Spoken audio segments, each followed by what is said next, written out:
What's up, everybody? Yeah, welcome to the Mike Dolce Show. Today is Financial Fridays, Finance Fridays, as we call it. Those of you who are old school members of the original Dolce Diet YouTube channel, you know, on Fridays we try and speak about personal finance and finance as it relates to your small business. Many of you here are focused on improving your financial stature, trying to create financial independence, and that's what our goal is. We work with about 400 coaches around the world, and we try and teach them the same financial practices we've used to become a cash flow positive, financially independent small business that is able to provide many resources to those inside of our community, but also to take care of our family.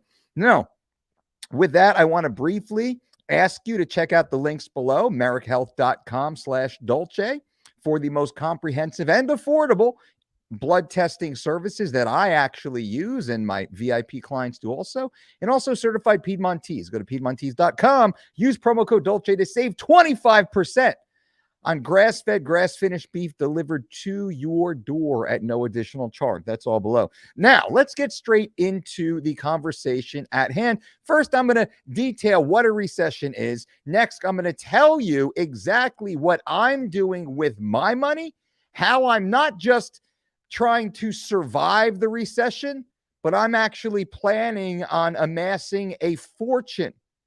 I'm going to use this recession to 5 to 10x my personal wealth. And I want to explain this to you, how this can be done. But there's a few things that you must take into consideration first. So now, very briefly, we are going to Forbes.com. What is a recession? A recession is a significant decline in economic activity that lasts for months or even years. Experts declare a recession when a nation's economy experiences negative gross domestic product, rising levels of unemployment, falling retail sales, and contracting measures of income and manufacturing for an extended period of time. We'll jump down further. During a recession, the economy struggles. People lose work. Companies make fewer sales, and the country's overall economic output declines. The point where the economy officially falls into a recession depends on a variety of factors. In this current case, we are determining a recession when the gross domestic product of the United States declines for 2 consecutive quarters. Well, we are at that point right now. So we are in recession territory. Everyone in the economic sector knows that we are in a recession at this very moment. Some agree with it, some disagree with it, but we are in a recession right now. Briefly, what causes a recession? Well, a sudden economic shock. We could point to what's happening with gas prices and the war in the Ukraine. Excessive debt. Lord knows the United States is in the deepest debt we've ever been. Debt in the United States does not go down as a nation, which shows the ineptitude of our politicians. Asset bubbles due to the influx of quantitative easing, with the Fed pushing more money into the economy than has ever been done. 40% of the circulating money has been injected into the economy over the last 2 years due to the quantitative easing of the Fed, which simply means you got money for free, which devalued the dollars you once had. This money went into crypto, it went into real estate, it went into stocks. Crypto was at all-time highs, stock were at all-time highs, real estate all-time highs. Those are asset bubbles. Those bubbles are now bursting. As we see, the S&P 500 is down 20% from its previous all-time high. Bitcoin is down 70%, I believe, from its all-time high. Real estate is the last bubble that is on shaky ground. It has dramatically slowed down, being at all-time highs at the moment, but the rate of growth is now backtracking. Too much inflation. Well, this is the highest period of inflation in the United States in over 40 some odd years.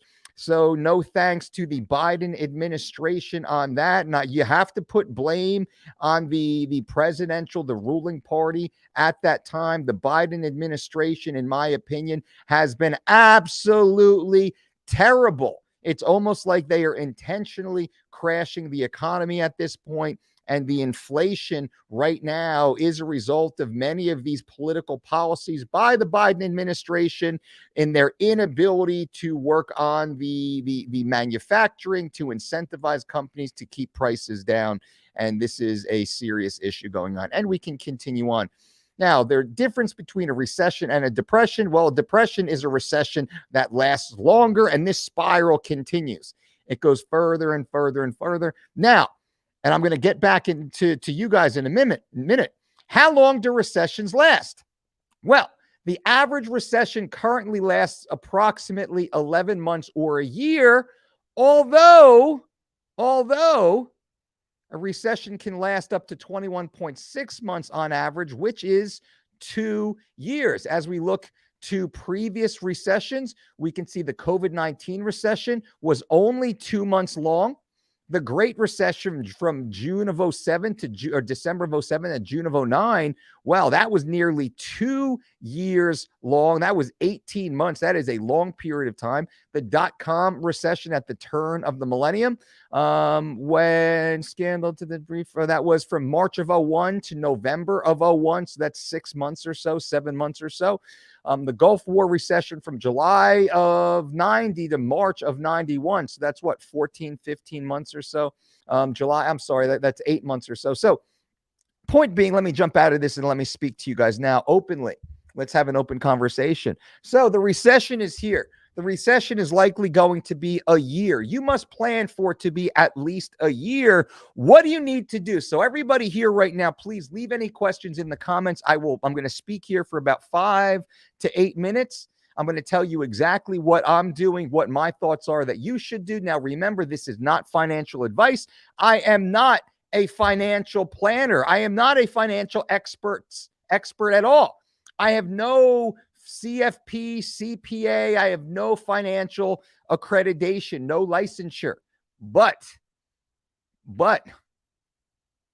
I am independently wealthy. I built my life from extreme poverty as a boy to being effectively retired by the time I was 35 years old, in that my investments were greater than my expenses. And this is what I try and teach you on Financial Fridays. And yes, I still work 60 plus hours per week because I love it. And I love to do this. And this is what I want to teach with you here. So take this for what you will, but this is someone who is very astute, very educated, very experienced, although I'm not a financial expert. So speak with your accountant or financial planner before doing anything with your money. This is for entertainment purposes only. Now, we know a recession is going to last, let's say, between 6 and 24 months, half a year and 2 years, which means what? Means the economy is suffering. There will be layoffs. You know, people that will lose work. Interest rates are spiking. Did you know that home prices in January through home prices today, this is 6 months later, 5 months later, they have gone up. But if you purchased a $400,000 house in January, you would have paid approximately $1,400 per month in a mortgage payment. If you purchased a $400,000 house today, the same exact cost of the house, just 5 months later, you would be paying $500 more per month on that exact same mortgage payment due to the escalating interest rates. Isn't that incredible? Some of you might say, well, I can afford $1,400 per month. I cannot come close to $1,900 a month. In just 5 months, the payments on a $400,000 home in the United States has gone up $500 per month. Well, that's inflation. That's rising interest rates. That's a recession. So you right now looking at the value of your home, which is higher than it's ever been, but it's at the peak and it might start going down. If you're sitting on home equity lines of credit, well, you might get a call from the bank because you might be upside down in your equity soon. Your bank might ask you for that money back. If you can't give that money back, what happens? They take your house. That's happening right now, ladies and gentlemen. If you are over leveraged on your debt, you are in trouble. You are in trouble. If you are living paycheck to paycheck, putting everything on your credit cards, pulling off home equity lines of credit, you are in trouble. If you are trading stocks on margin, trying to chase the next SPAC that's running around out there, you are in trouble because stocks are falling. The real estate market might be falling. We might be over the edge of the real estate market. Interest rates are going up. The cost to purchase is going up. So now what do we do? Well, let's back up. Number one, the most important thing in a recession is your income. Your income. You need food in your tummy. You need a roof over your head. You need heat and electricity and air conditioning to keep your family safe. Right? So you have to make sure the four walls are covered first. The way that you do that is your income. How much money are you making right now? You need to make more money. You need to make more money. You need to have at least two sources of income. If you are a W-2 employee working for a company somewhere, that's fine, but Tesla just laid off 10 to 20% of their workforce. Amazon is laying off their workforce. Some of the largest, most successful companies in the world are laying off massive numbers inside their workforce. Do you think your small little mom and pop shop that you're working for is insulated from that? No, no, no. You right now are at risk of losing your job in the next day to 24 months. If you lose your job, if you no longer have full-time work, you get transitioned to part-time work. Can you cover your four walls? This is something you must focus on.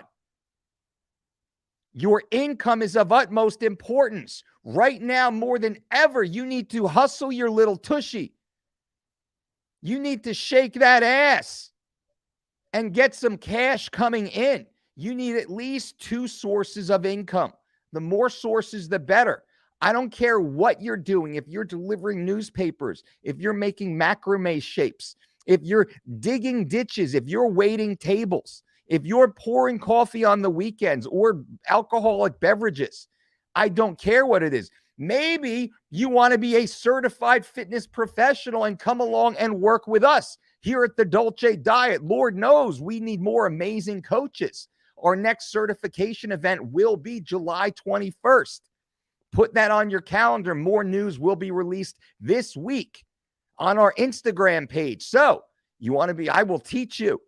We have 10-figure monthly earners as our certified coaches. Our certified coaches, the goal is to be a 6-figure fitness professional. We teach our coaches how to do that. That's very easy to do for those who actually employ the techniques that we teach here. But for the purpose of this conversation, the most important thing during a recession is income, cash coming in.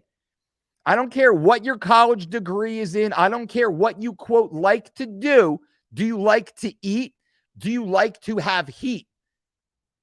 If you like to eat food, if you like to see your children with food on their plate, if you like to have heat in your home in the winter, you need to check your ego and get a second job right now. Don't wait. Don't wait. Right now, get a second job, get in line, get into a company, get that position. So now you will be the last one to be let go when layoffs come, because layoffs are coming. They've already started in the biggest companies. Tesla, Amazon, it's all over the news. They're laying off people right now. These are companies with the biggest balance sheets in the world, and they're laying off people. Do you think your tiny little company with 30 employees, 50 employees, 500 employees has a bigger balance sheet, a bigger crash pad, a bigger margin than Tesla or Amazon? No, no, no. Cuts are coming. I'm going long on this so you understand how important it is. If you rely on a single income, you're in trouble. You're in trouble. Remember the saying of survival: one is none, two is one. That's what we talk about with regards to our fire starters, our kindling, our water bottle containers, our socks, right? One is none. Two is one. And ideally, you have two or more streams of income. The next thing you need to do is you need to hoard cash. Many of the fools out there repeat what Ray Dalio had said years ago and said up until recently: cash is trash. Well, at a certain period of time, cash was trash when compared to the stock market or the real estate market. And what Ray was saying, and those who don't understand macroeconomics don't understand. They just think cash is trash. I'll go and buy Bitcoin or I'll go spend it on some stupid widget. No, what he was saying is the value of your fiat currency, which is the US dollar, is going down over time. It's going down faster right now than it has in the last 40 years due to quantitative easing and due to inflation. As a result of that, for every dollar you had in January, at the end of this year, that $1 will be worth anywhere between 85 and 92 cents. You will lose 8 to 15% of the buying power on that dollar bill. Well, guess what? The stock market's going down faster than the rate of inflation at the moment. So if your money was in the stock market, well, that money is actually going to be worth less at the end of the year if the recession continues than if you were just holding cash. But if you had cash on the side in your war chest that I speak about all the time, well, now the buying opportunities come in. But before I get to that, let me digress. Hoarding cash. You must have 3 to 6 months of expenses stuffed under your mattress, sat in a safety deposit box, sitting in a money market or a, quote, high-yielding interest account at your local bank. Why is that? Because if you are one of the unlucky that does get laid off, that loses their job, your company cannot survive due to the harsh economic conditions, and you find yourself out of work in an environment that there are no jobs, do you have enough money to keep food on the table? Do you have enough money to cover the deductible on your car insurance or your health insurance? God forbid you have a life-altering emergency. If you don't have your deductible on hand, what good is your insurance anyway? That you will still be thrust into bankruptcy. Most people don't even think about their deductible. Insurance is really only work after your deductible has been met. So you need to have that deductible sitting in a high-yielding bank account somewhere, and those suck. I would suggest looking into a USDC account through one of the crypto exchanges. Voyager is one to consider. Celsius has been having some trouble recently. Do your own due diligence on high-yielding USDC, which is a US dollar coin. It's tethered dollar to the US dollar. It's something to consider, but there's other high-yielding money market accounts out there. Do your own due diligence. Speak with your local bank, your local credit union. I don't care if you're making 0% interest. Having that money sitting there matters. 3 to 6 months, non-negotiable. Before you buy another latte, before you buy a slice of pizza, before you buy anything out of the absolute necessity, you need to hoard your cash and fill up that war chest. So you have 3 to 6 months of living expenses to cover every bill you have. Look at your debit cards, look at your credit cards, look at your checking account if you're still writing paper checks. Every single expense you have You need to cover every single one of those with your savings, because you might be out of a job in 4 months and you might not get another job for 6 months, 8 months, or more. Real talk, ladies and gentlemen. I've been through the recessions before as a business owner. I went through the 07, 08, 09 recession. This is where I made a huge chunk of my wealth. I was buying real estate in Las Vegas during the 09, 2010, 11, 12. At the bottom of the market, Brandy and I were sitting on cash. I was driving a 1992 Buick Regal in 2008, 2009, 2010, 2011, 2012. I was driving a 1992 Buick Regal. Brandy was driving a 2005 Kia Spectra with manual roll-down windows, manual locks, and an AM/FM radio without even a DVD player. The base model Kia Spectra Brandy was driving. That was our, quote, safe car for her. We drove those cars. Why did we do this at this stage? Now, at this stage, I was generating quite a bit of money. 3 Weeks to Shredded was already a #1 bestseller. I was the most in-demand weight management coach in all of combat sports. I was getting paid a percentage of all the high-profile athletes' purses that I worked with. And I hoarded our cash because we were in the middle of a recession. We hoarded our cash because we were in the middle of a recession. Every job that came to me, I said yes. Every job that came to me, I said yes, to hoard our cash. So then, knowing that cash is king, we could then redeploy our cash to start buying up these investment properties in Las Vegas for pennies. Pennies on the dollar. These properties that we purchased more than tripled. Every single one of them tripled in price, has tripled in price since then. Think about that. Triple your money in under 10 years. You have the opportunity to do that because that's happening again. Now, it might be real estate or some sectors of real estate. It might be the stock market, some sectors of the stock market. It might be the crypto market, some sectors of the crypto market. There might be, and there is new technological innovation right now in emerging markets that I can talk about on another video here. Please leave comments below. So, #1, first thing you do is know the recession is here.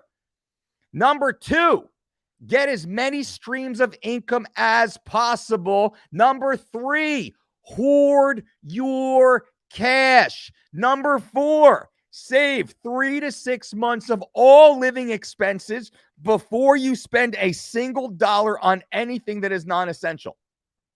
Otherwise, shame on you. You're doing your family a disservice. Shame on you. #5, get the F out of debt.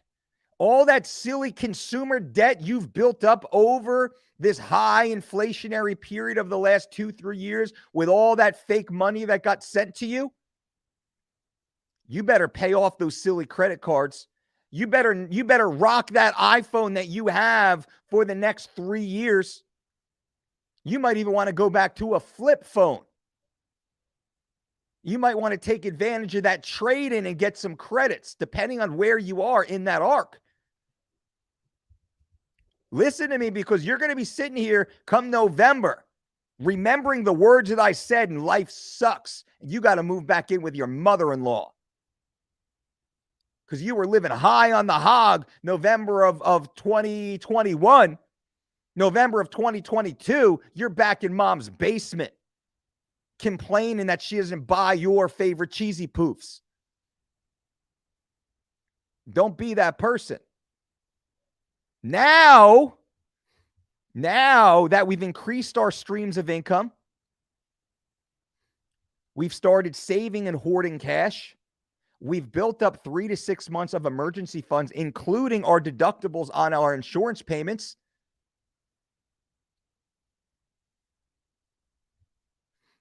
We've started to pay off dramatically and aggressively pay off our debt right now because that's a lien against all you own.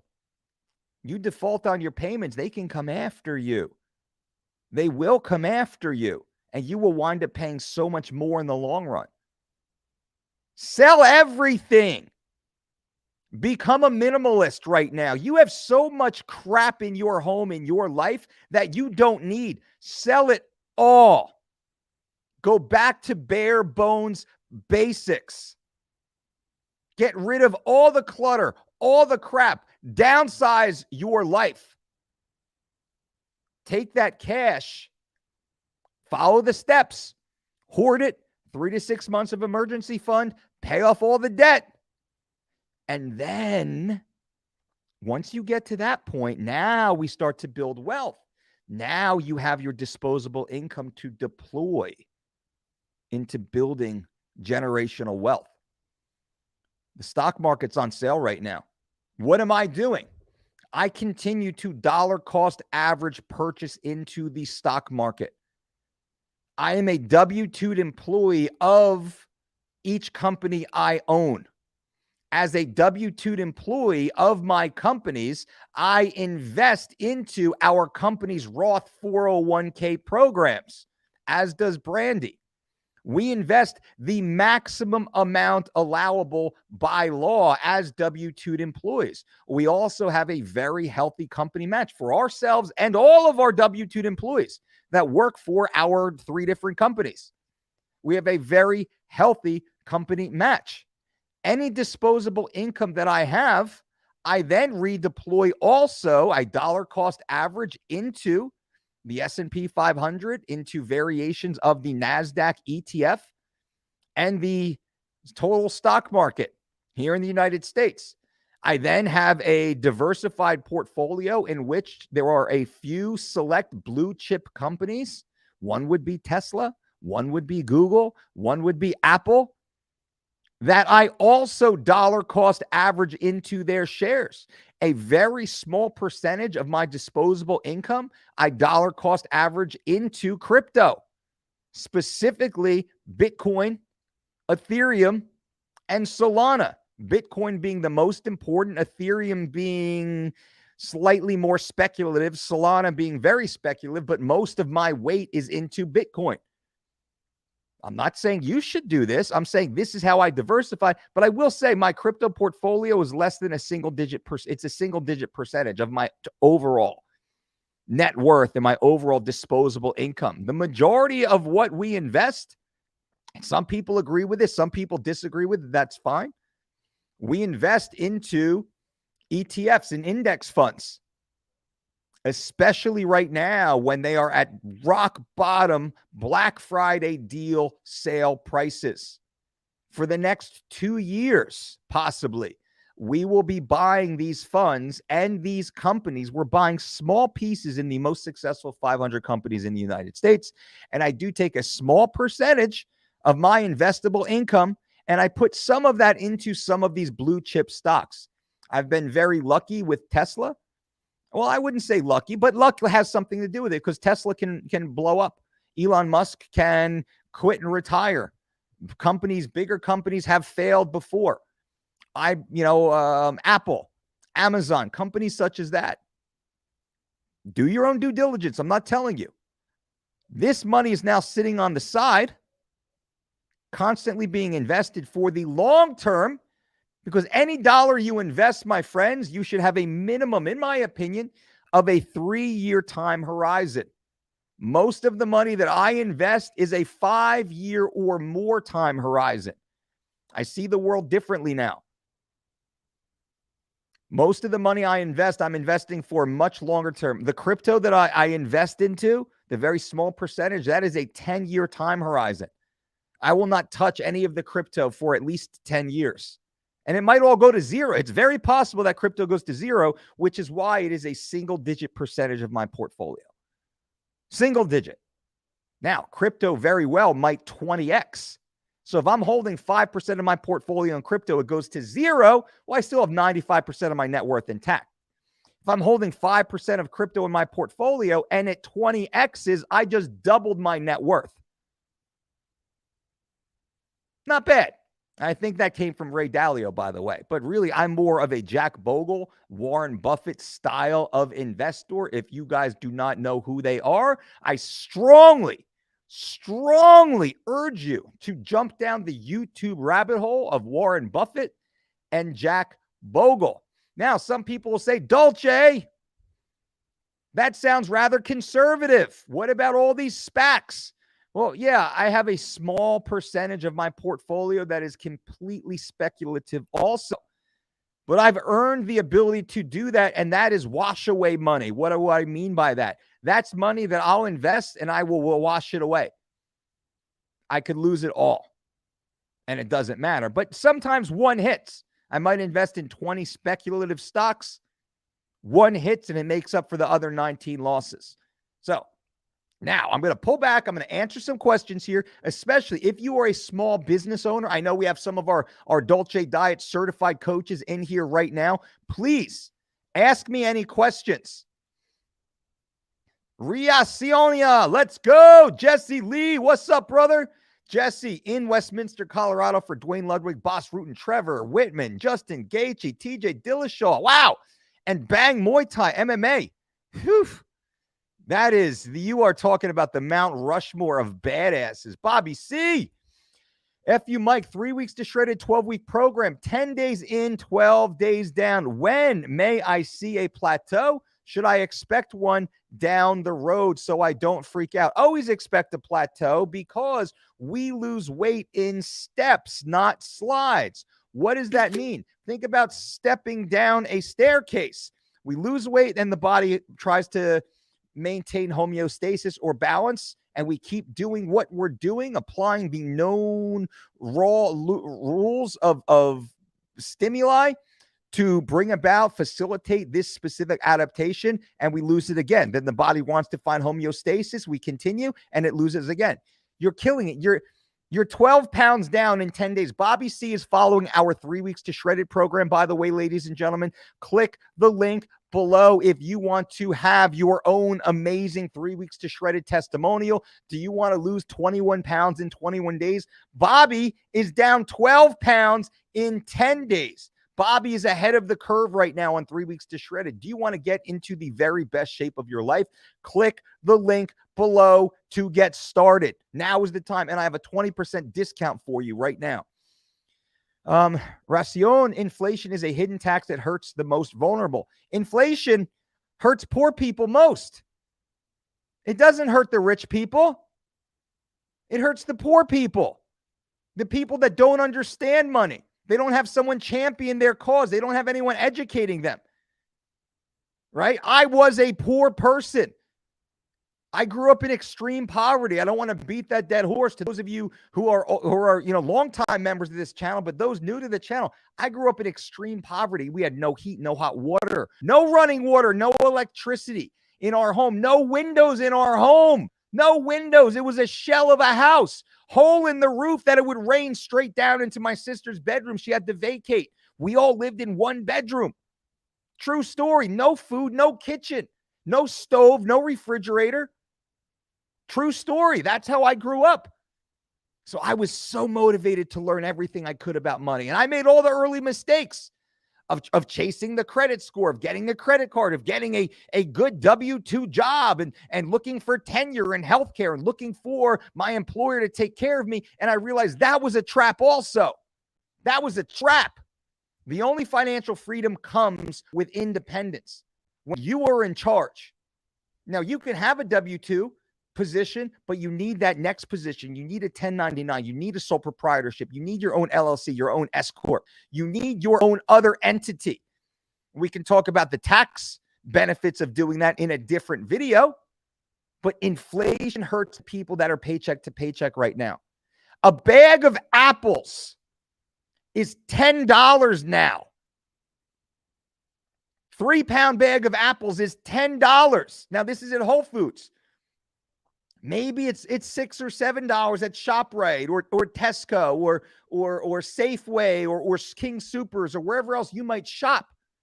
It shows you the price of inflation. That same bag of apples was $4 to $5 this time last year that I used to purchase for my kids. Honeycrisp apples, $9.99 for a 3-pound bag at Whole Foods, which is an Amazon-owned company. Think about that. How many people living paycheck to paycheck can afford $10 for a bag of apples? That means you got to work for an hour. If you're making, what, $13 an hour? You got to work for an entire hour, $14 an hour, because they're going to pull out Social Security. They're going to pull out Medicare, Medicaid. They're going to pull out taxes.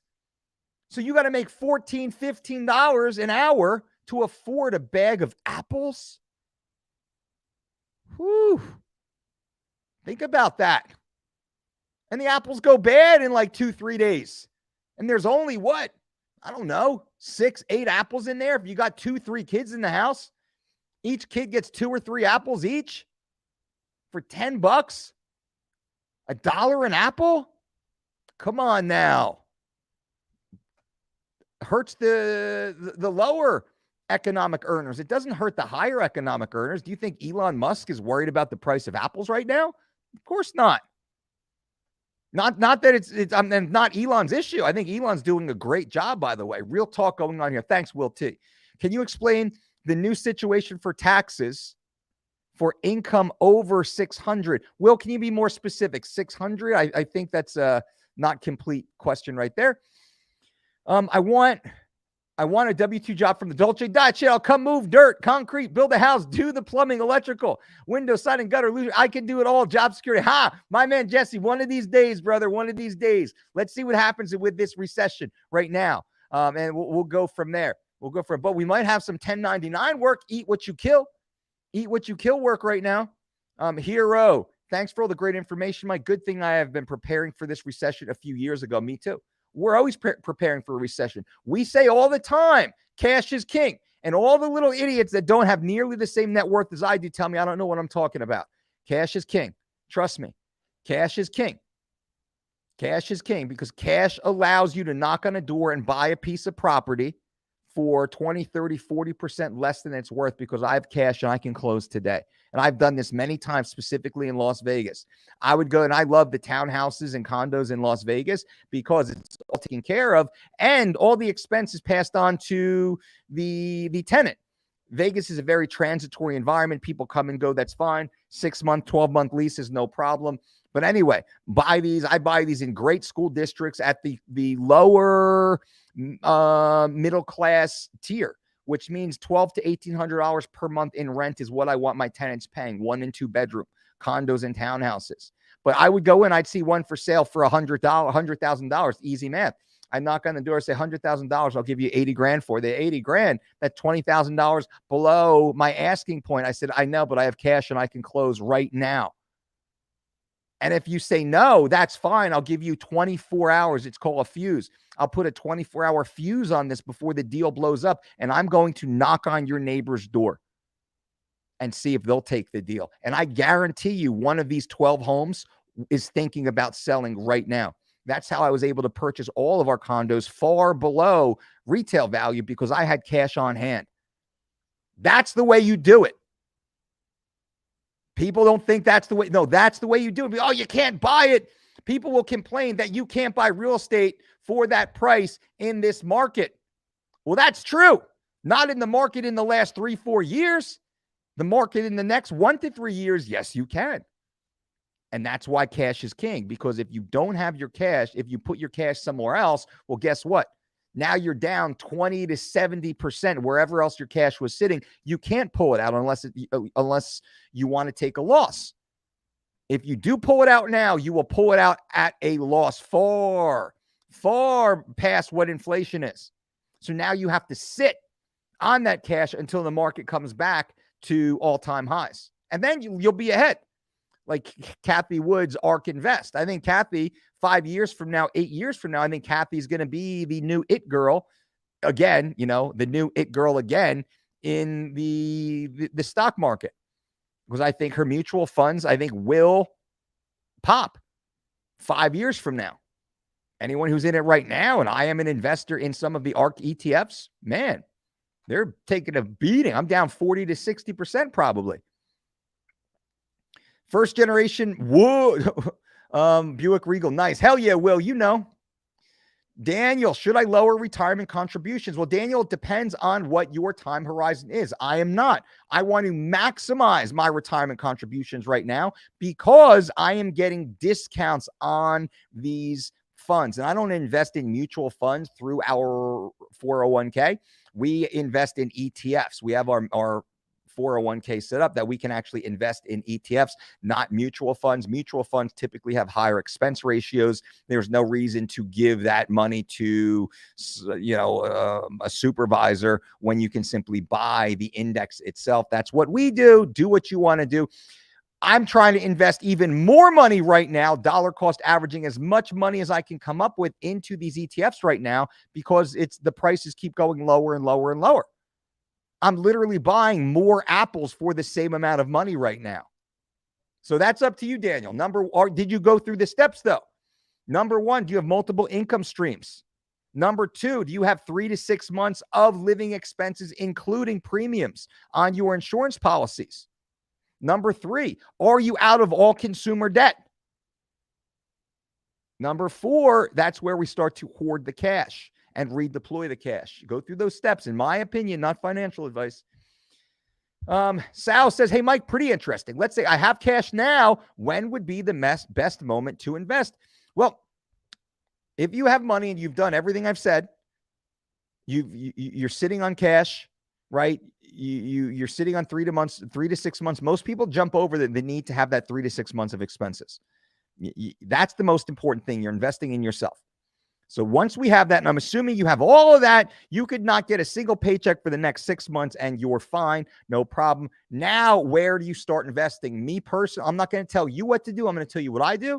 I'm dollar cost averaging into the stock market, into the S&P 500, into the NASDAQ, and into the total stock market right now. That's where the majority of my disposable, expendable income is going. I'm not trying to catch the falling knife. I'm not looking for the dead cat bounce.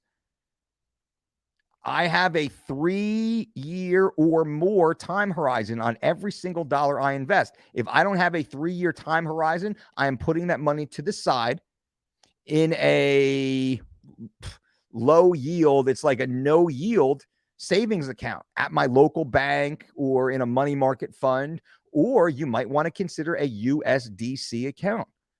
That's one to consider. There's a few different crypto platforms out there to consider. They're paying between 6 and 9% up to certain income caps or cash caps. How would you invest a $5,000 cash hoard? Well, now, Will, once again, context is everything. If you have 3 to 6 months of expenses, let's say you have 6 months of expenses, including your insurance premiums already put to the side. If you have any debt, I would pay off the debt with that $5,000. If you have credit card debt, if you have car leases, if you're paying off your cars, motorbikes, dirt bikes, I'd sell them.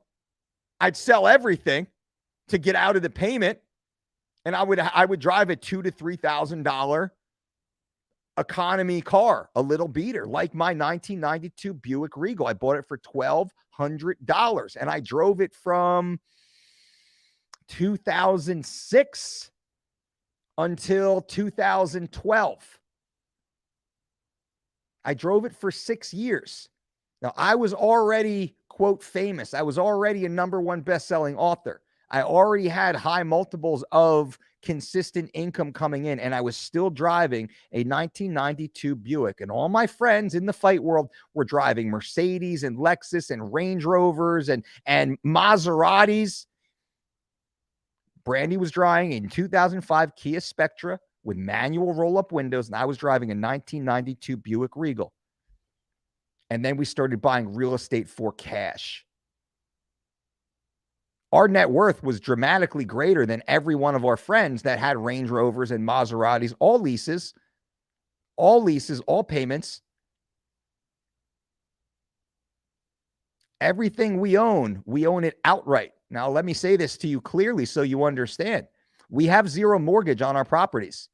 Every property we own clear outright. If we couldn't buy it for cash, we didn't buy it. Every vehicle we have, we bought for cash. And I beat them up at the dealership too. I beat them up. I have equity in every vehicle I've purchased. I just sold my Airstream for more money than I bought it for after using it for an entire year. I made money on that deal because I beat them up because I had cash. People don't understand the power of cash. They think a credit score matters. I have a 0 credit score. In fact, I don't even have a 0 credit score, and I've done a video on this. I don't have a credit score. I don't even show up. I am a ghost in the system. How is that possible? Because I pay cash for everything. Now, this is a brain trip for most people. They don't understand how that's possible. The first thing you do, if you have credit cards, that's normal. If you have car loans, that's normal. If you have car leases, that's normal. That's terrible. Car lease is the worst way to drive a car. It's the most expensive by far. The first thing you do is pay everything off. Sell it. Get out of it. Pay off your credit cards. Sell everything in your house that isn't alive. And get out of all that consumer debt, all those payments, all the monthly, yearly maintenance fees. Don't tell me. You know how much airline miles I get? 0. I get 0 airline miles because I have 0 credit cards, because I do not play patty cake with lending institutions. I am my own lending institution, and I fly first class everywhere I go. And I don't say this to brag. I say it so you understand. Everywhere I go, when I fly, well, typically over 3 hours. If I'm taking a little jump, 2-hour flight, I'm looking for Southwest. I love Southwest. I'm looking short little flight. Anywhere that's over 3 hours, I fly first class. My family, my kids fly first class.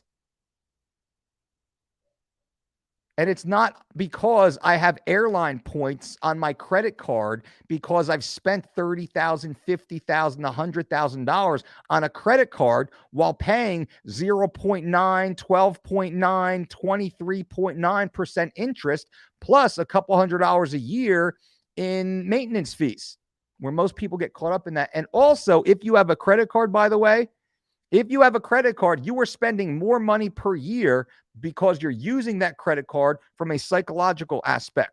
They've done a multitude of studies on this. Using a credit card enables you to spend more money than you would had you been using cash. So simply by using your credit card, you are more free to spend. You spend more money simply because it's a credit card. I don't use a credit card. I value my money more than the average person. So I think twice before I spend, because I'm not putting it on a card. I'm actually taking real cash out of my bank account and purchasing that. And I always think, is this worth it for me? Is it worth it? What is this money worth 2 years from now, 10 years from now, when my kids graduate high school from now? And I'll run that into an investment calculator. I'll be like, no way. At an annualized 10% rate of return. I'm a math dude, by the way. So how would and now this, I got long. How would you invest $5,000? And I wanted to give you some context here. Well, I would make sure I'm out of debt.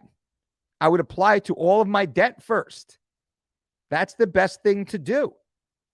Don't worry about the interest rate. Pay off your debt. Get out of debt. Once you're out of debt, now you can start looking to do something. I would, if I had an extra $5,000 of cash, I was completely out of debt. I had 6 months of an emergency fund built up. I had all my insurance deductibles already taken care of, sat there. I had 2 sources of income now that I was super stoked about. And I had an extra 5G sitting around. I would deploy that into a series of, I would look for an S&P 500 index fund. Vanguard has a great one. Fidelity has a great one. I would look into an information technology fund that mimics the QQQ. Vanguard has a great one. Fidelity has a great one. And I would look at a total stock market index fund. Vanguard has a great one. Fidelity has a great one. I would do the research on those. I would put the majority of my money, I would spread it evenly into those. then I would say, you know what? If I'm a crypto digital dude, say, you know what? Maybe I'll break off 5% of this. And I might pick up a little bit of Bitcoin. Maybe I will. I don't know. Maybe I will. Truth hurts, but it's supposed to. Thank you for dropping truth bombs. Mikey, I'm here to help. I'm here to help, ladies and gentlemen. I'm telling the truth. I don't know anybody telling the truth is as honest and real as I am, but as factual and accurate. Listen to the stuff that I'm saying. Am I saying anything that's wrong? Am I saying anything that is risky? No, I'm telling you to hedge your life. Hedge your life and protect your assets and put yourself in a position to deploy that treasure chest to create generational wealth. Hi, I'm wondering how long does it take to answer questions? One on the one-off tip. Kadir, it should be immediately. So Kadir is talking about if you go to thedolcediet.com. Let me just briefly show you what this is that Kadir is talking about. And so if you go to, boom, if you go to thedolcediet.com, Kadir, I'm going to drop this out of the way and I'll come right back to you. And if you go to online coaching, boom, online coaching right here, you can get personal one-off tips. Ask me any fitness question you want, and I, for $19.99, will give you a personalized reply. Usually we allow your question to be 2 minutes. So ask me a 2-minute video question and I will give you a 2 to 5 minute video response. We also have monthly memberships where you can ask me 2 questions per week for an entire month for only $149.99, which is awesome. But now this is the most popular by far. Do you want access to our 3 weeks to shred it online total body transformation program, plus the ability to have me literally coach you through the process with asking me 2 questions per week during the time right in the beginning as we get going? That is the most popular. And then we can go on to the Living Lean coaching. And we also have my VIP inner circle coming soon. So this is all at thedolcediet.com. You click the online coaching link. This is freaking phenomenal. I strongly recommend you guys check that out. Then bang, going back to thedolcediet.com. There we go. Let me remove that from the conversation. So Kadir, it's in near real time. Usually I go on every day, every other day. So I'm actually, once I get done with this, I'm going on to answer questions, all the questions that come through. It pops up in my phone, which is great. And I can sit here and I'll be answering questions. You'll see me sitting here today wearing the same t-shirt, answering your question. I cannot wait to hear what you got, my man. Thank you. You got it. My pleasure.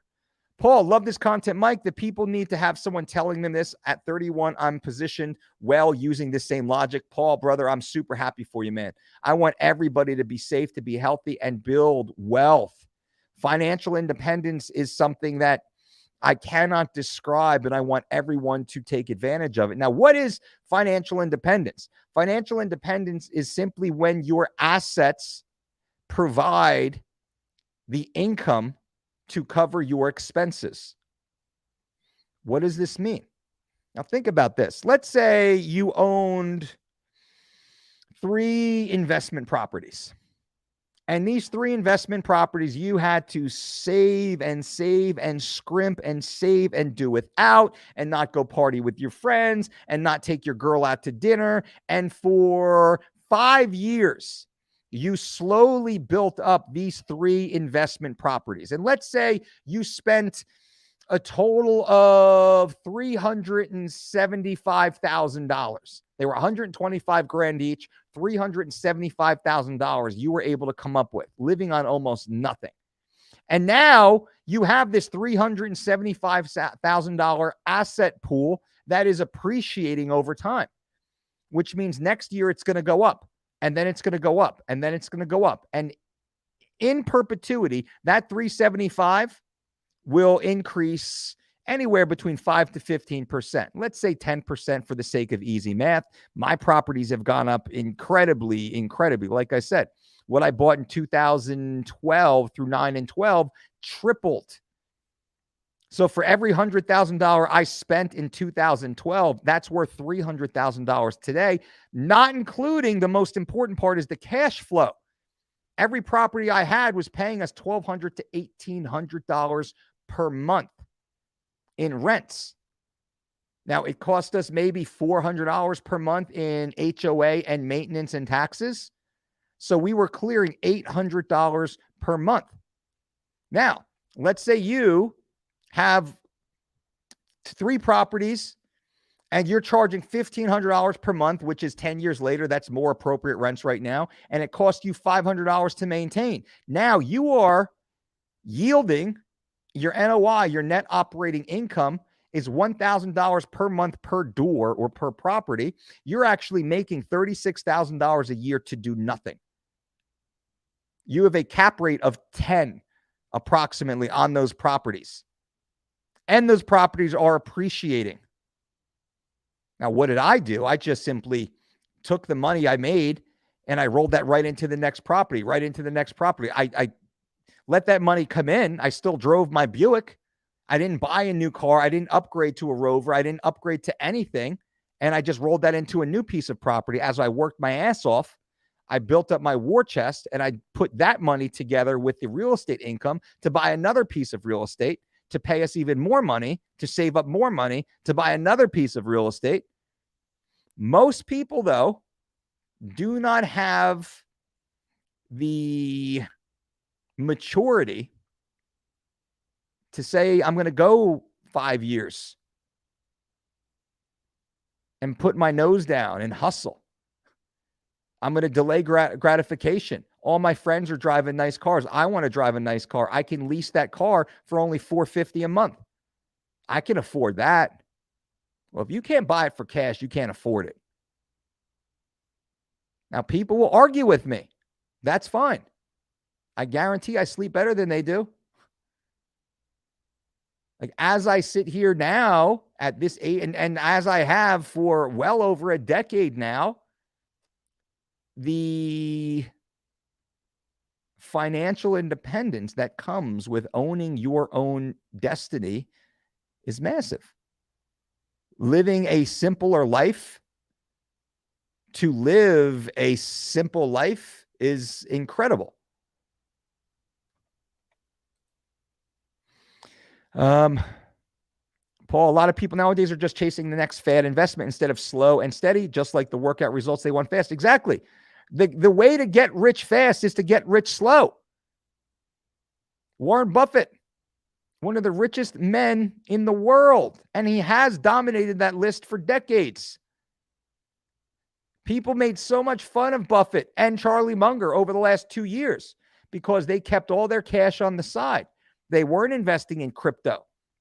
People, oh, they're old. They don't know what they're talking about. Look at crypto. It's at all-time highs. They're missing out. Are they? Because they didn't get in at 30, like Michael Saylor, who I think is a genius. Michael Saylor, I think he averaged in around $30,000 per Bitcoin. He's got over 100,000 Bitcoin. Well, guess what? He took a bath because that Bitcoin he averaged in around 30. Well, that's now worth 20. So he's lost a third of his money. You know how much Munger and Buffett have lost? Zero.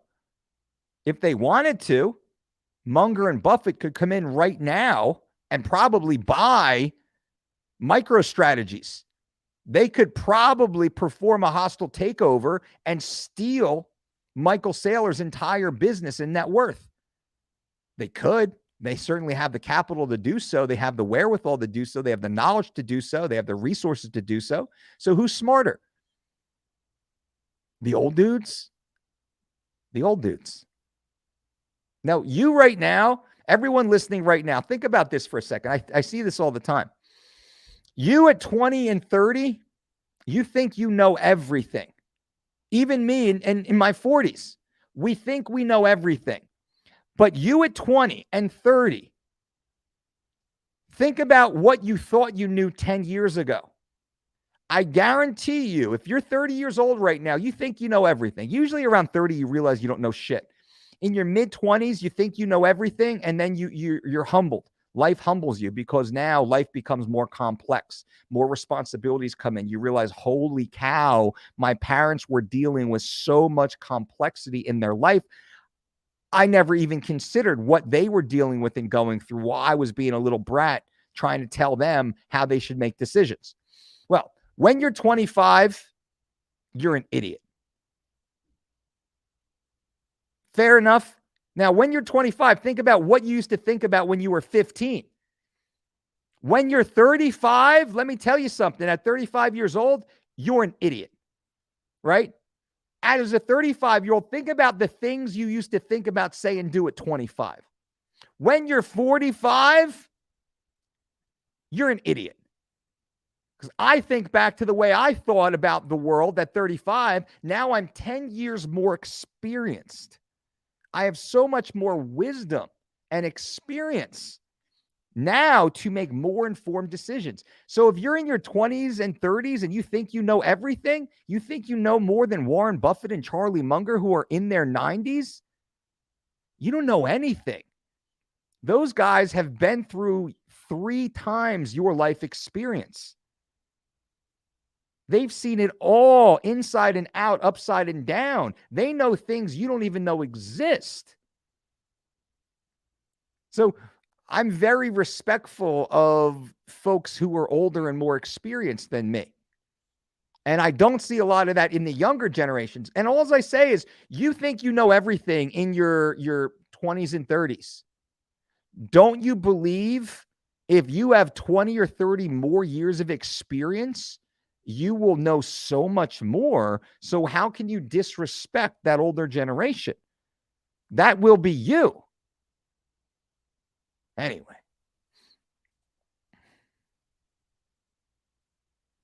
The 3 weeks to shredded, Mike, would you say is good on a recession based on eating at home and being more affordable? Absolutely. Your grocery costs go down on 3 weeks to shredded. We've already seen that. Your grocery cost goes down on 3 weeks to shredded.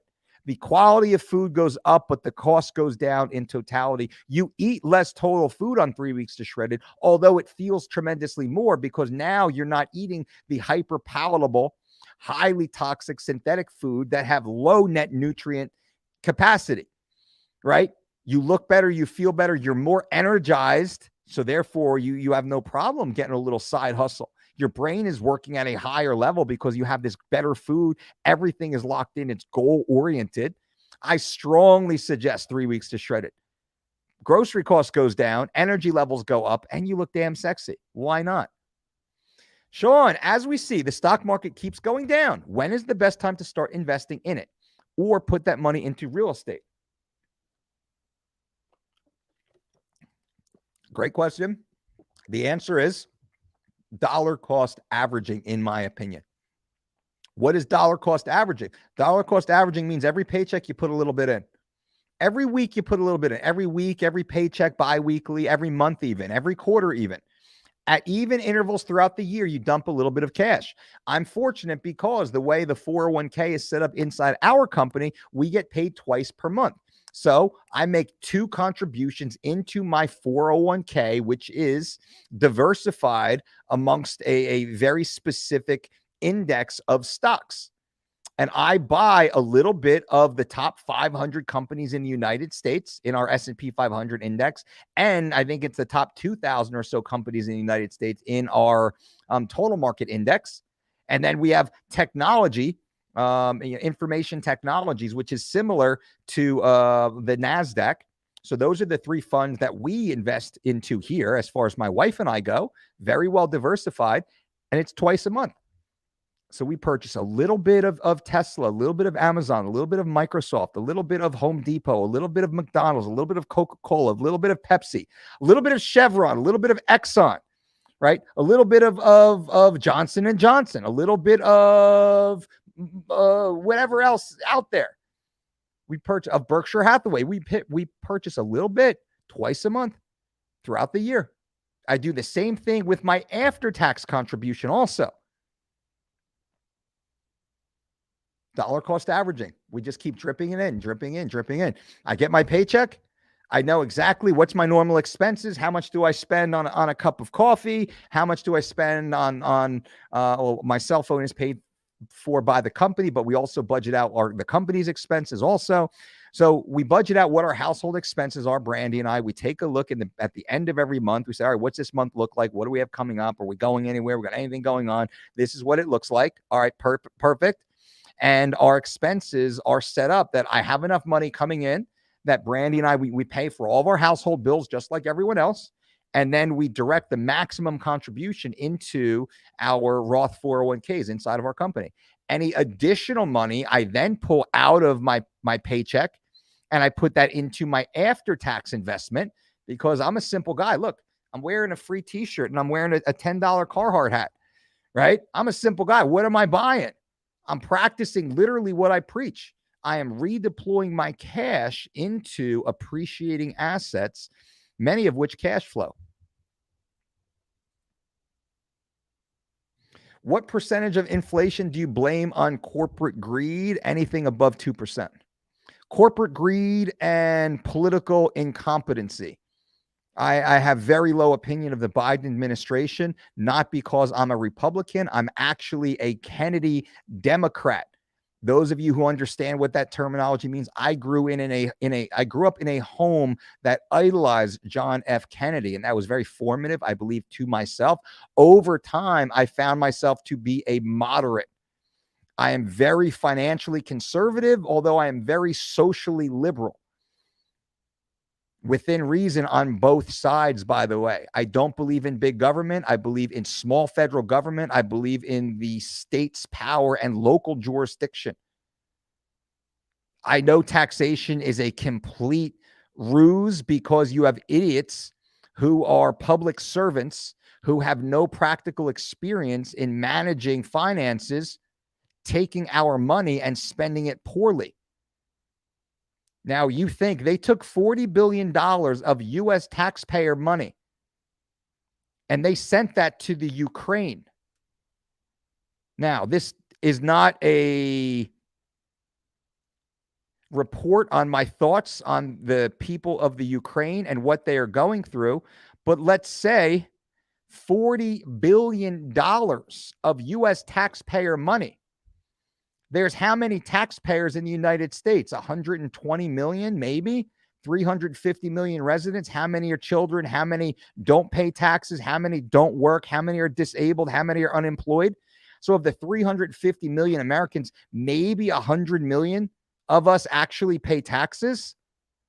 So of the 100 million of us, they took $40 billion of our tax contribution and sent that to Ukraine to buy firearms, of which they're trying to ban here in this country. So they took my money that I paid in taxes to go purchase AK-47s and other assault rifles to give to the citizens of the Ukraine, while at the same time taxing me to set up protocols inside the United States to not allow United States citizens to bear arms. Well, agree or not, that doesn't make sense. So it just shows you how inept the politicians are and how they just cross hands and they make deals, these side deals that have no relevance, no bearing, right?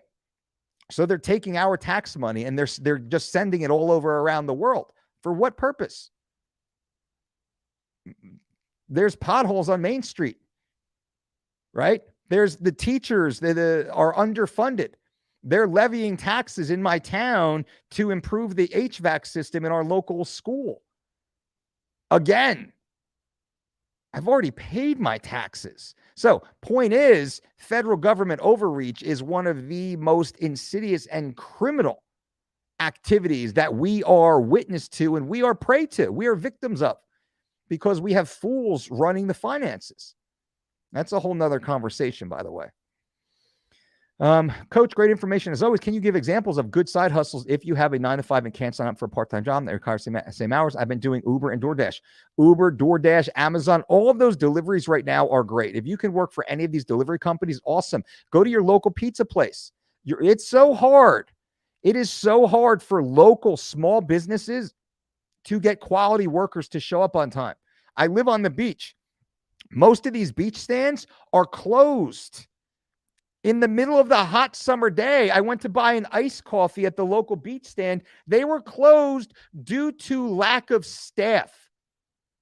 They can't get anyone to stand at the beach inside the little air conditioning cabana and watch all the beautiful boys and girls, men and women in their little bikinis and board shorts come up and give them an ice cream cone and an iced coffee because people are so effing entitled.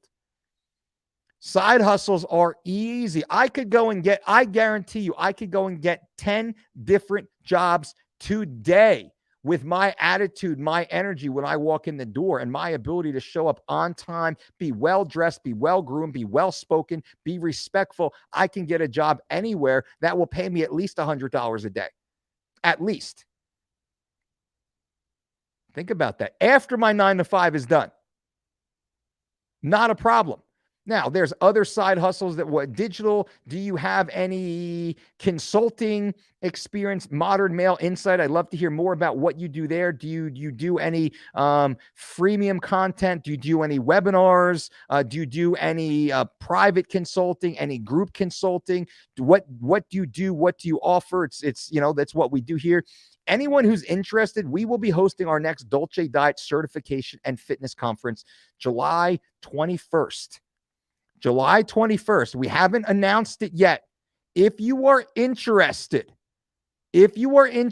send Gabby an email. Gabby is my assistant. Gabby, Gabby at thedolcediet.com. If you want to be on the private VIP list, you will get first access to our next Dolce Diet Certification and Fitness Conference. You will become a Dolce Diet certified coach working inside our company, but also I will spend 3 days teaching you everything I know. Number one is how to be the most amazing nutrition coach on the planet. Number two is how to build a cash flow positive business as a sole proprietor, a small business owner. How to become financially independent inside your own brand, writing your own rules, exactly how I did. This is exactly what I teach you. We have multiple 6-figure fitness professionals as Dolce Diet certified coaches right now. My goal is to create the first 7-figure DDC, as we call them. You will become a DDC, which is a Dolce Diet certified coach. You'll get all the benefits of becoming a DDC inside our company. You will get all of the brand reputation. Our brand reputation will then be inferred upon you as you become our ELP, our endorsed local professional in your area, where we will refer business to for those local to your jurisdiction. And then you become a part of our network. For those DDCs that take advantage of this information, crush it. Crush it. Those who are part of our inner circle, part of my mentorship program, crush it. Because that's the only option. So I teach you all that. So if that's Modern Male and anyone else, Gabby, Gabby at thedolcediet.com. If you are interested in learning more, I would love it. An independent contractor, if you receive $600 or more, the IRS will be sending a 1099. For example, on eBay, it used to be $20,000 before 1099, and now it's $600. Yeah. That's one of the things. You must tell the IRS how much you make. Always, full stop. Every single penny, I believe it fully disclosed to the IRS, but then have an amazing accountant that tells you what you pay taxes on and what you don't pay taxes on. I have an amazing accountant. My accountant is a tax attorney that works inside a wealth planning firm. They merged. So I pay top dollar to have an amazing team go through my taxes for me. They tell me every single thing I must pay, where the deductions come from, where they don't, what the current law says this year. You don't know that. I don't know that. Most people don't know that. It's impossible to know. The tax code is thousands of pages now. We don't know. Nobody knows. So you want to pay a CPA, a certified public accountant, to do your taxes for you. Not the Quicken, QuickBooks, TurboTax. I wouldn't. I don't. Even when I was a tiny little small proprietor making $10,000 a year, I was paying an extra $150 to a local CPA to do my taxes for me. And I would actually save money by paying them $150. Nearly every accountant you hire, you will save more money than you pay them. Simply because you don't know of what you qualify for and what you don't. So every person here, I don't care what you do, you should all hire a CPA, a certified public accountant. Do not do your taxes yourself. Do you do your own root canals? If you don't, then don't do your own taxes. It's most people, it'll cost you $150 for a pretty traditional head of household, married filing jointly type of W-2 return. $150 max. If you have a little side hustle, that will probably fall under your W-2. You put a little side letter. I forget what the form is. A little side form goes on to that, like mine used to. Now ours is much more complex. We own an S corporation. We own a couple LLCs. We're personal filings. We got our kids are contracted by the business because we use their name and likeness for our baby book and for some other programs. So then they have to file tax returns. So we got a bunch of stuff going on. So the complexity goes up, but it's worth it. I don't think I've ever paid my accountant more than I've saved by having them. Like, oh, I didn't even know that. Oh my God, can you believe that? We're like, oof, it's a good thing we declared all that. Like, anyway, I'm going long on this. And our accountants are awesome. I cannot say enough about hiring a high quality CPA. Amir, nutrition question. Any substitute for soybean sprouts? It's on the skinny sumo stir-fried broccoli sprouts. Boom, Sal. What's up, brother? Man, good to see you, Sal. I hope all is well. Liquid cash, baby. Cash is king.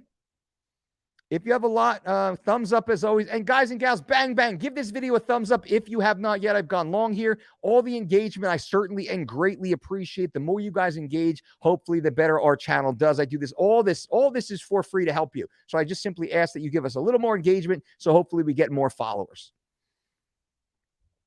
If you have a lot left on your car debt and can't sell it for the amount you owe, what would you do? I'm stuck. Amir, well, it's hard to know without knowing what your specific numbers are, but here's a few things that you can do. Let's say your car, your payoff is $20,000 and it's worth 16. So you could sell it for $16,000. You're still out $4,000. I would try and come up with the $4,000 to cover that gap. Let's call it stupid tax, a la Dave Ramsey uses that all the time. So give credit to Dave. I would actually take the $4,000 out of my pocket. I would put it to the 16. I would sell that car for 16 and I would pay whatever company that had the loan the full 20 and get out. People say, oh, I can't do that. It makes no sense because instead of losing $4,000, you're going to go ahead and quadruple that because you're going to go out of pocket 16 over time. And you are going to severely inhibit your ability to create wealth because you're still paying on that stupid car. So I would look to scrape together the difference between what it's worth and what you owe so I can satisfy that and get out of it immediately. And it might take a little bit of time to scrape up that cash, but that goes back in the very beginning. You should not buy a latte or a single slice of pizza until you are out of debt. That's how serious I am. Those of you who do that, you will become financial mutants in a short period of time. That is a homage to the Money Guy show. A financial mutant. That's what you will be. And you will have this life of opportunity that nobody even understands. And when I speak like this because it's hard to explain to folks, even my own family. They don't understand. They don't understand that we don't have payments on our cars. They don't understand that we don't have house payments. Even though they know that we don't, it still doesn't register. because it'll come up about like, oh yeah, but, you know, your house payment, your mortgage. I was like, no, we don't have a mortgage. It's like, oh yeah, I mean, but like, you know, your house payment. No, we don't have a house payment. We bought it. Like, do you have a payment on the milk you purchased last month from the grocery store? No, because you bought it outright. That's what we did with our house. We bought it outright. There's no payment. It's done. So now, instead of making payments, and this is the way Brandy and I look at it, instead of making those same payments into our home, which would be thousands of dollars per month, we live on the beach, not an inexpensive home that has dramatically appreciated, thankfully, since we purchased it. Well, instead of paying the bank that monthly mortgage payment, we pay our investment accounts. So instead of paying the bank the principal plus the interest, we pay ourselves. So now we have the home that was purchased for cash that is appreciating in value. And instead of paying mortgage payments to have the home, now we actually pay that money and then we invest it into appreciating mutual or index funds that kick off dividends.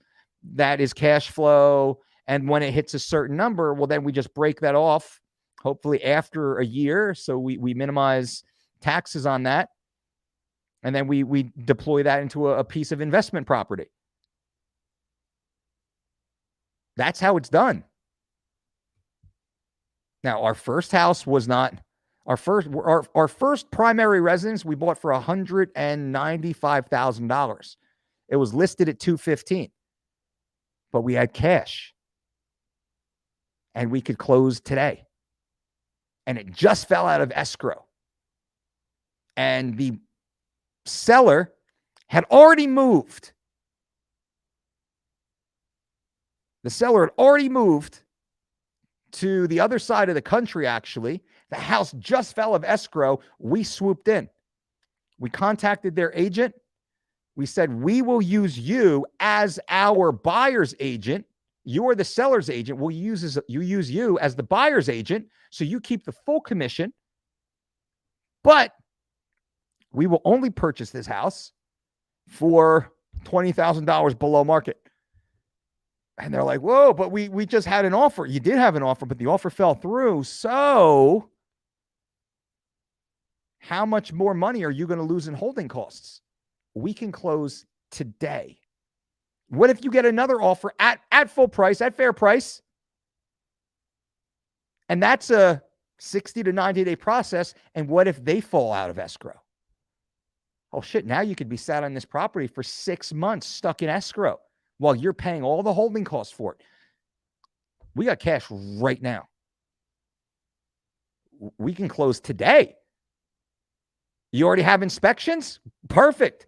Pass those on. We already have inspections as long as it clears title. And that's exactly what we did. Now, people say, hey, you can't do that. We do it all the time. It takes a little more patience. It takes a little more discipline. Yep. A little more maturity. Yep. Sure does. But I will tell you it's worth it. Will, I appreciate this so much. We're not in debt at all. We're good, but need to learn to invest. We'll hang out here every Friday. We'll be Financial Fridays. We are back, baby. We are back. Does the Living Lean Cookbook show substitutes for meals? I really never ate tuna and tuna salad. Is it in the Living Lean program? Can't see any substitute meal on the online. So you can actually sub out the tuna for chicken, which we do all the time, or you can sub out the tuna for salmon, which I do all the time. I love that.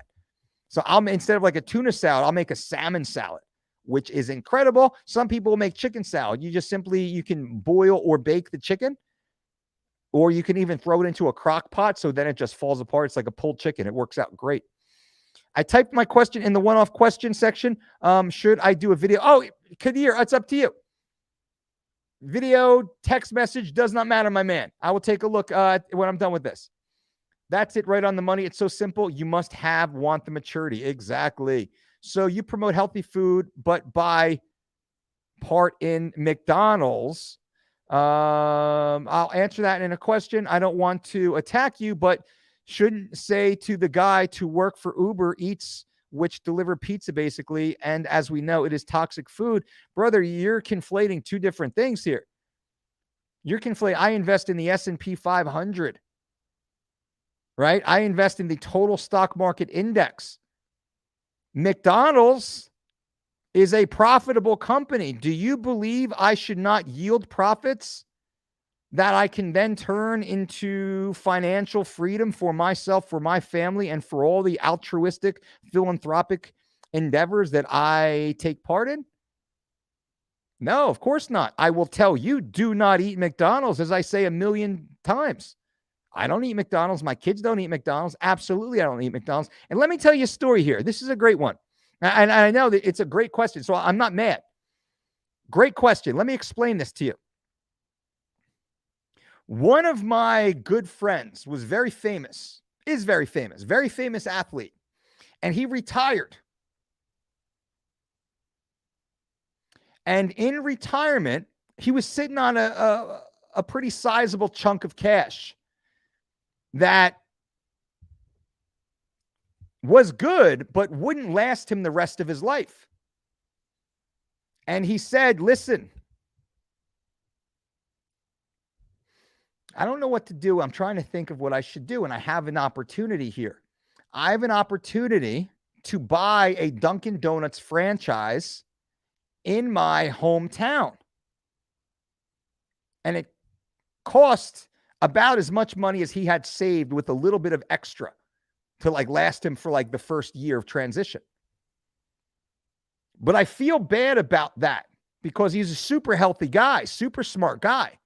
I feel bad about that I would be buying a Dunkin' Donuts, and I don't eat Dunkin' Donuts. I don't believe in Dunkin' Donuts.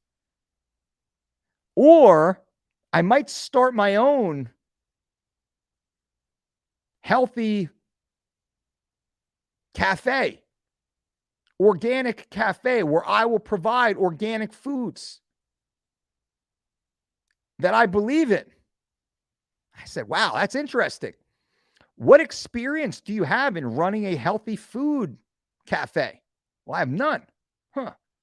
What experience do you have in food or beverage at all? Well, I have none. What experience do you have in retail? I have none. Dunkin' Donuts, you pay the money and they tell you exactly what you need to do. And the location you're purchasing already has a book of business. They already have a monthly, quarterly, yearly revenue that is documented for many years going backward. You're simply stepping in as the new owner of this franchise. Yeah, I'm buying it from someone else who wants to retire. So their whole staff is going to be there. They already know what they're doing. Yeah, and then you can learn the business from the people already in the business. Yeah. I said, honestly, I understand what you're saying. Morally, I have no moral objection to you making a savvy business decision to protect your cash, to provide for yourself moving into the future, and to take care of your kids. Because as glorious as it sounds to start your own healthy food business, the odds of you being successful are very low. Yeah, that's a good point. So then we didn't see each other for a while, and we saw each other again, and it turns out he did not buy the Dunkin' Donuts. He did endeavor to build his own healthy food cafe. And he made every mistake you could make. And he burnt through every dollar he had saved and had to take out loans to just get the shop open. And the shop opened and it failed in under a year.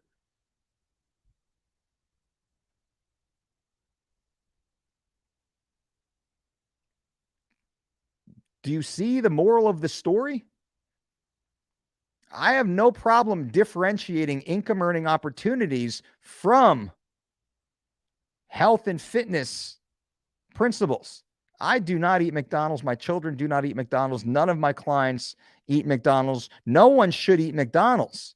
Though I say that and I position that and champion that, I have no problem investing in index funds that hold shares of McDonald's because we understand the viability of that business model. Coca-Cola is in an S&P 500, as in the S&P 500. Pepsi's in the S&P 500. Johnson & Johnson is in the S&P 500. Pfizer is in the S&P 500. Many companies that are horrible for this planet are in the S&P 500.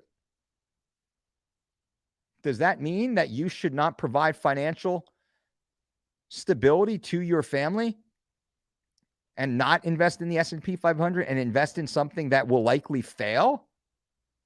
I can differentiate that. And I'm happy to have a deeper conversation on that topic. But I think about my friend and what his life looked like for the next 3 years after that business failed and how horrible it was for him, how terrible, how hard it was for him.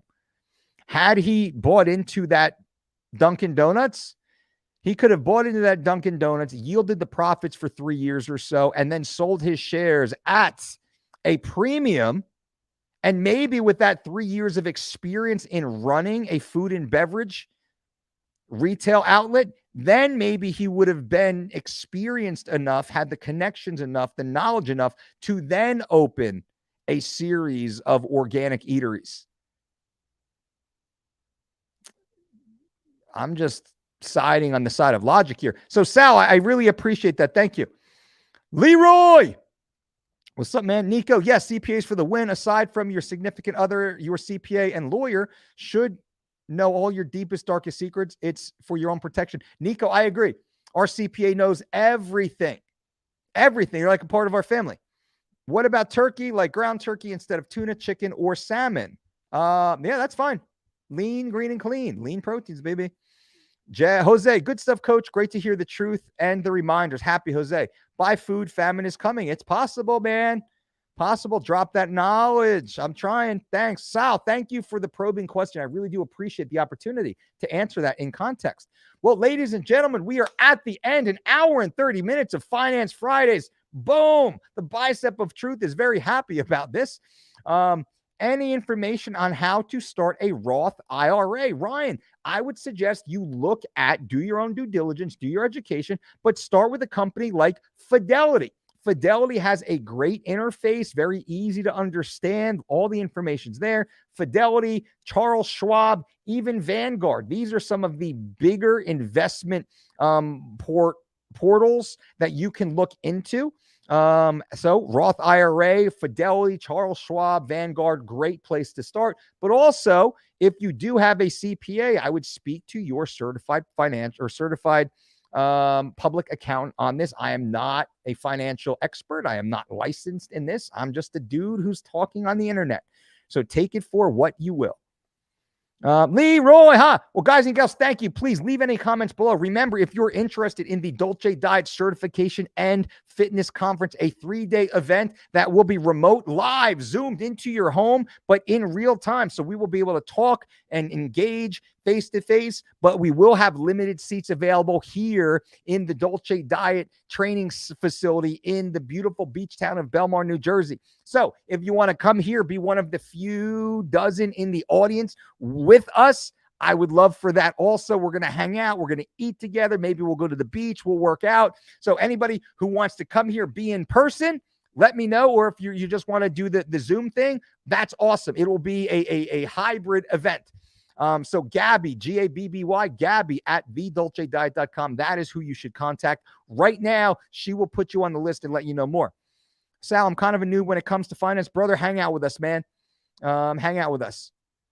Eyes to see. Thank you. So look forward to more of these every Friday. Friday around noon, we'll be hitting these. Friday around noon, give or take. So keep your eyes open. Friday around noon, Finance Fridays. Have a good one, Dolce, and everyone else. Yeah, everyone here, guys and gals, thank you so much. Weekend's coming. Remember, stick to your goals. Do not mess up. Watch the beginning of this video again. Remember, let's retract this real quick. Number 1, multiple sources of income. So you can have food in your stomach and heat, keeping you warm, a roof over your head, multiple sources of income in case that job loss comes, right? Number 2 is we want to have 3 to 6 months of our expenses, including deductibles. You want to get that built up. Number 3, pay off your debt. Get out of debt, get out of debt, get out of debt. That is the albatross around your neck, the anchor weighing you down. It ruins your ability to earn an income. Get out of debt. Number 4 is now we're hoarding cash. Cash is king. to redeploy into intelligent investments, hopefully that cash flow. Number 5 is where we start to pick up the opportunities for financial prosperity. So thank you guys once again. I appreciate you all being here. And until